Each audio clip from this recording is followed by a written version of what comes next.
Pam Bondi stood before Congress and said there is no evidence that Donald Trump committed a crime.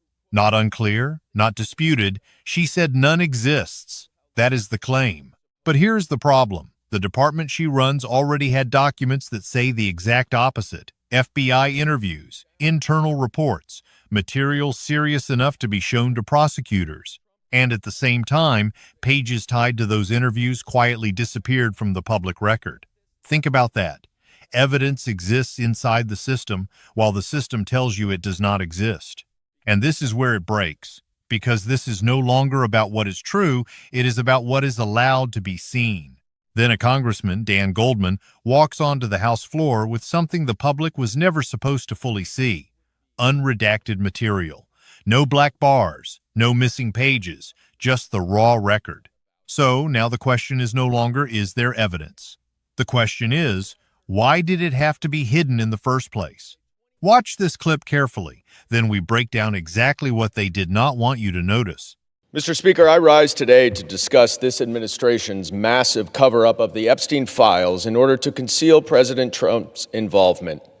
This cover-up reached its apex last month when Attorney General Pam Bondi falsely testified under oath before the House Judiciary Committee. The Attorney General testified, quote, "There is no evidence that Donald Trump has committed a crime.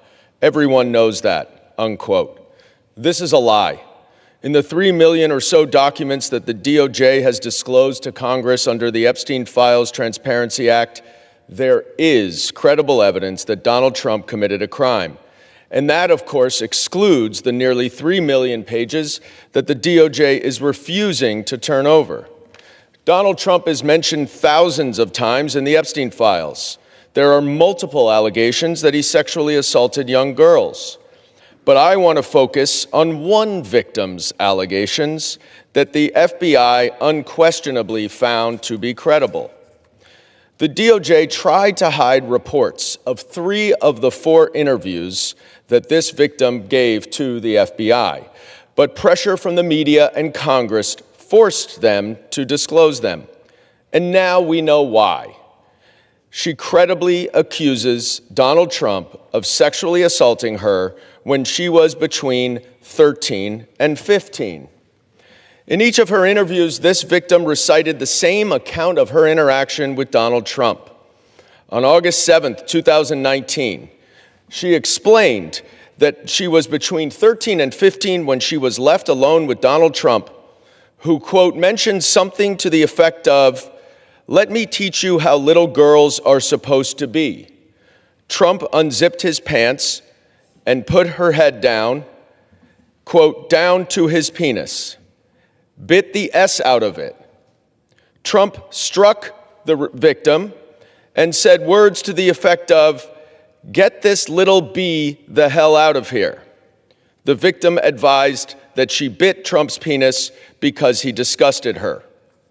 She provided some additional details in the next interview 2 weeks later, and then a month later, she met again with the FBI and asked, quote, what the point would be of providing the information at this point in her life when there was a strong possibility nothing could be done about it. She didn't speak to the FBI again. But the FBI certainly found her story credible.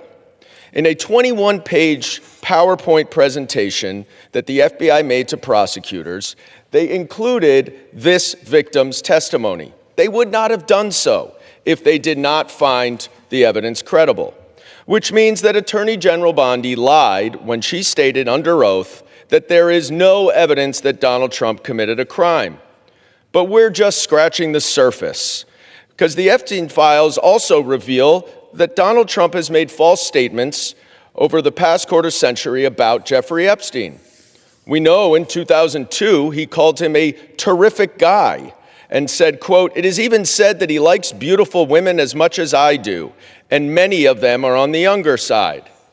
In a birthday card 2003 that Donald Trump gave to Jeffrey Epstein for his 50th birthday, Donald wrote for himself that we have certain things in common, Jeffrey.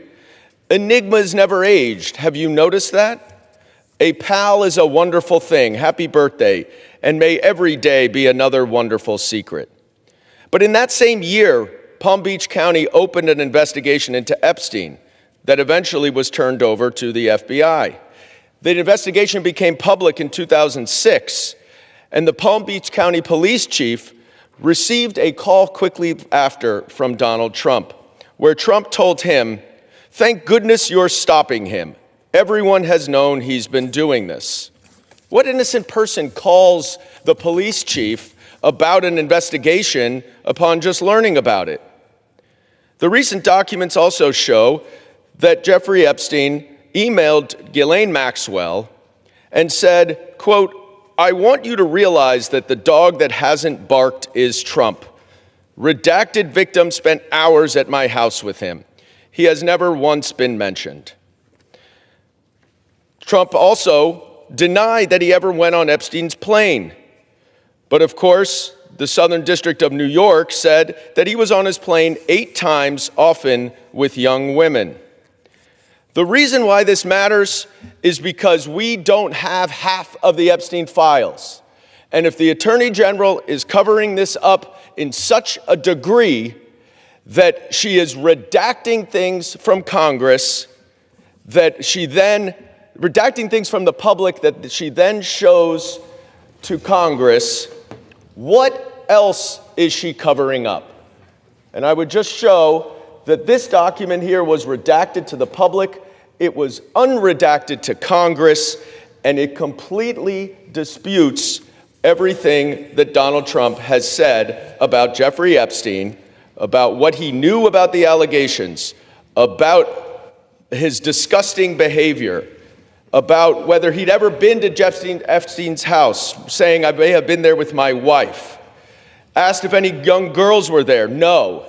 He may have had children of guests, but that's it. Well, we know that's not the case. Now, why is this important? Because if the Attorney General is covering up this information that she then reveals to Congress, what else is she covering up about Donald Trump's involvement in the Epstein files? I yield back. All right, now that you've seen the clip, we need to slow this down and look at what actually just happened, because what Dan Goldman put on that floor was not just a political statement, it was a direct challenge to the credibility of Pam Bondi under oath.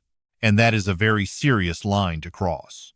Bondi did not hedge her words. She did not qualify her statement. She said clearly and publicly that there is no evidence that Donald Trump committed a crime. And that is the claim everything rests on, because once you make that claim under oath, every document inside your department becomes a test of whether that statement holds or collapses. Now, here is where things begin to fall apart, and you need to pay close attention to this, because Goldman is not arguing theory. He is pointing to specific material that already exists inside the system, FBI interviews, internal reports, documented witness accounts that were serious enough to be compiled and presented to government lawyers. And that matters more than anything else in this entire story, because the FBI does not casually package allegations into a formal presentation unless they consider them credible enough to warrant legal attention. That is the filter, that is the threshold. And once that threshold is crossed, the phrase "no evidence" stops making sense immediately. Look at this moment right here. This is not noise. This is escalation. A sitting congressman moving to subpoena the Attorney General over the handling of these files. That tells you we are no longer dealing with disagreement. We are dealing with a breakdown between what was said publicly and what exists internally, and Goldman is building that case piece by piece, starting with one specific witness whose account was not only recorded multiple times, but remained consistent across interviews and was ultimately included in a 21-page internal DOJ report. And here is the key detail. That report was shown to prosecutors, meaning it passed internal review. It was not dismissed. It was not thrown out. It was taken seriously inside the very system Bondi represents. And this is where everything starts to get uncomfortable, because the public did not see the full picture. Only one of the 4 FBI interviews with that witness was released, and it just so happens to be the one that does not mention Trump. The other 3, the ones that contain the more damaging allegations, were withheld. Now think about that for a second. That is not random. That is not a technical glitch. That is a selection.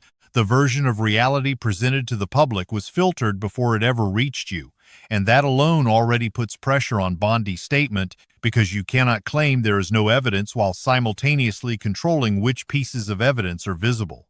But it gets worse, because this is not just about selective release. This is about disappearance. An NPR investigation uncovered that at least 53 pages of FBI interview records tied to this witness were missing from the public database. Not classified, not denied, missing, and the way they proved it is what makes this impossible to ignore. They used the FBI's own internal numbering system. The documents are tracked by serial codes, and those codes showed clear gaps, pages that exist in the system but do not exist in public view. That is not speculation. That is a measurable absence. Now pause on this, because this is where the logic completely breaks down. If there is no evidence, why are there missing pages? What exactly is being removed? What exactly needed to be taken out of the public record? And this is the moment where you should be asking yourself a very simple question. Is the issue that the evidence does not exist, or is the issue that you are not allowed to see it, because those are two very different realities? And then something even more revealing happens. After NPR publicly identifies the missing pages, after they point out the exact numbering gaps, the DOJ suddenly releases some of those previously missing documents, not all, but some, and that detail matters because it destroys the idea that those pages were duplicates or legally protected. If they were, they would not suddenly become releasable the moment someone notices they are gone. That is not how protected information works. What you are looking at instead is a reactive disclosure. Documents that were withheld until the absence itself became visible. 16 pages appear. 3 additional interview summaries. Material that directly relates to the same witness Goldman is describing, and now you have a timeline that is impossible to ignore. The documents exist, they are not released, the gap is exposed, and then they are partially released. That sequence tells you everything. This was never about whether the documents existed, it was always about controlling when and how they became visible. Now go back to Bondi's statement, there is no evidence. What does that even mean in a system where evidence can be temporarily removed, partially restored, and selectively disclosed? Because once you introduce that level of control, the absence of evidence stops being proof of anything. It becomes a function of access. And that is the contradiction sitting at the center of this entire story. Evidence exists inside the system while the public is told it does not exist outside the system. And here is where it gets even more direct, because according to congressional accounts, Bondi was not operating in the dark. She had access to these materials. She was present while members of Congress reviewed the files. She saw what was in them, and then she went before Congress and made a definitive statement that none of it exists. That is not a misunderstanding. That is a direct conflict between knowledge and testimony, and that is the kind of contradiction that does not go away. But we are still not at the most important part, because this is not just about missing pages or withheld interviews.